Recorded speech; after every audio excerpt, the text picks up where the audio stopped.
Bonjour à tous. Comme vous le savez, il y a Eddy. Je ne sais pas si vous le savez, mais peut-être que je viens vous passer l'information. Il y a Eddy, notre champion des champions, parce qu'il y a Zapenza, champion des champions, Eddy Ngwemoto Nangenge. Il y a Eddy pour les intimes. Azali Bongo malade. Nazana e awa na mbeto hôpital. Binomo bozomona. Vraiment, Azali malade.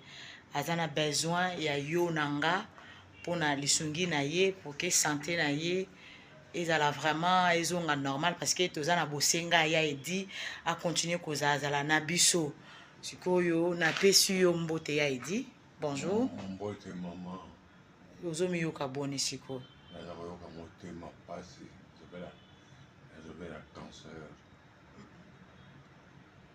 Nani nazobela cœur.